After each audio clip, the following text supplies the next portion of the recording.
Be ready. 5 seconds to go.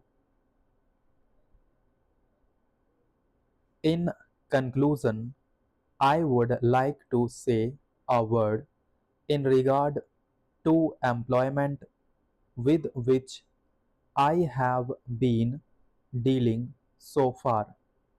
According to the figures supplied, the number of displaced persons from Bangladesh employed through employment exchanges is only 37,000.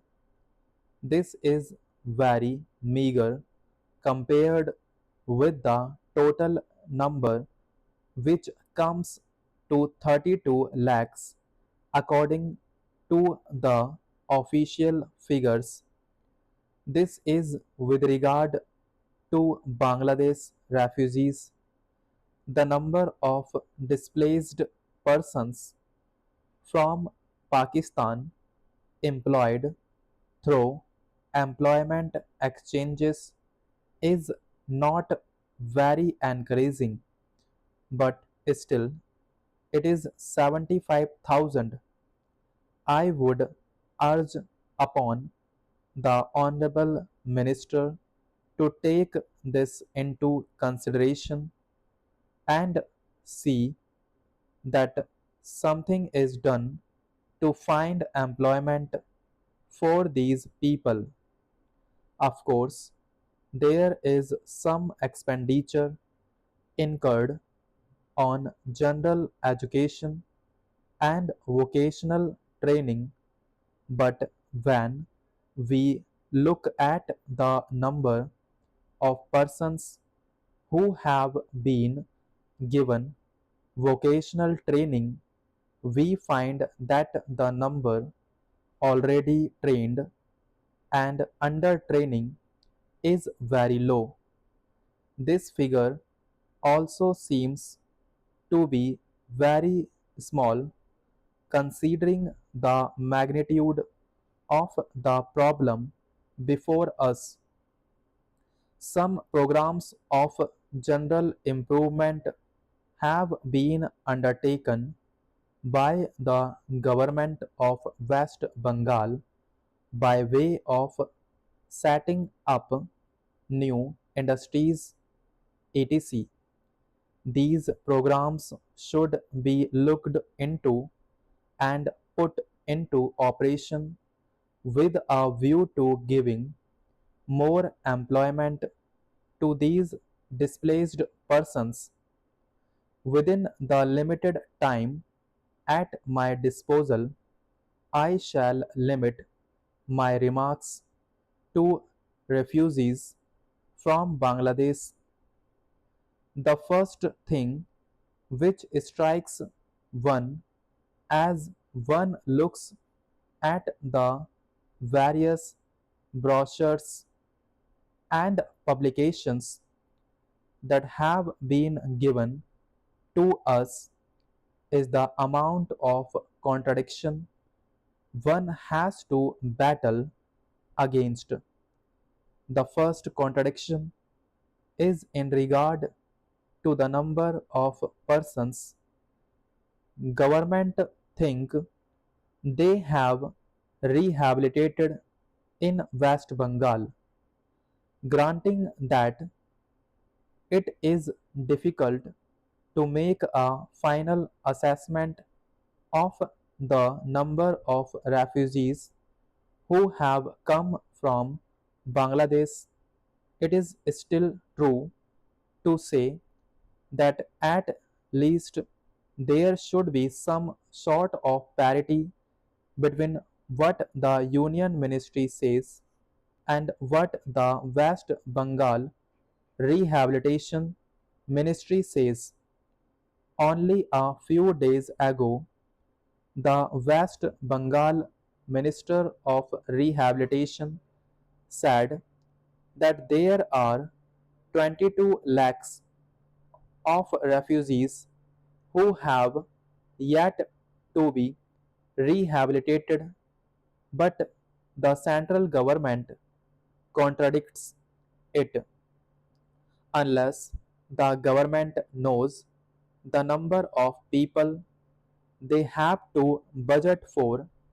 It is very difficult for them to know what should be the actual plan in bringing about their rehabilitation.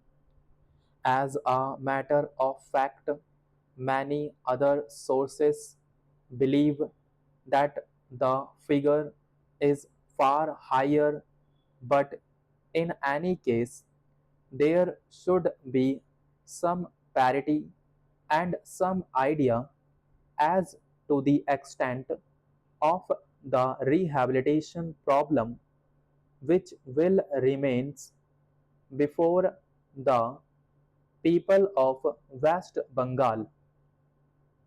The other contradiction is this: on the one hand, Srimati Ranuka Ray says that in the near future they will be making a successful completion of the work of economic rehabilitation of refugees in that state, but only last year Sri A.P. Jain said that as yet the problem of the displaced persons from Bangladesh was a matter which was giving some concern.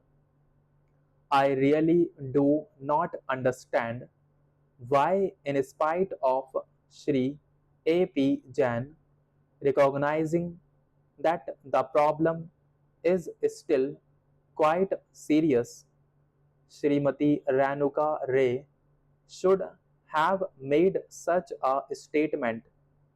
Yet, when we heard the Honorable Finance Minister, we find that there has been a big shortfall in rehabilitation budget.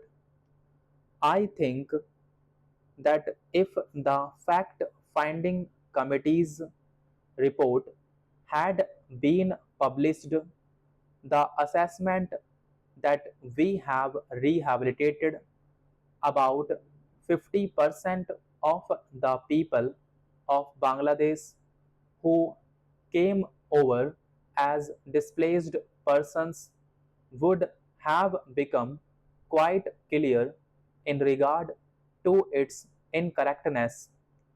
As a matter of fact, when we went round the camps and colonies in West Bengal, we found that as yet not more than 15% of the people have been rehabilitated in the sense that they are able to eke out their subsistence on the poorest levels. It is not more than 15%, and I think the figures of the fact finding committee are still lower.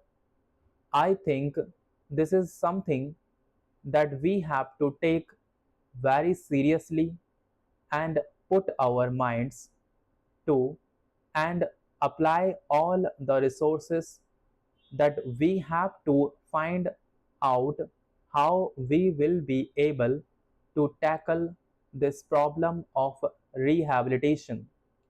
Now, coming to the question of relief, I feel that until we are able to give really proper rehabilitation, we cannot withdraw relief. It is no use arguing whether relief leads to lethargy and moral slackness unless our rehabilitation policies are fruitful. Have we any right to starve the people to death?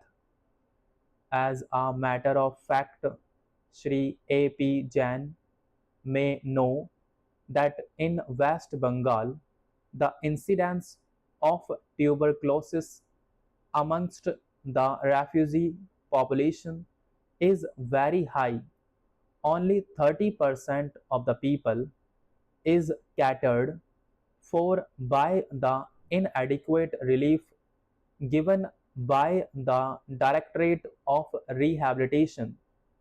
If I am to tell you the tragic fate of the refugees in West Bengal, I would refer you to a report which appeared in February 1954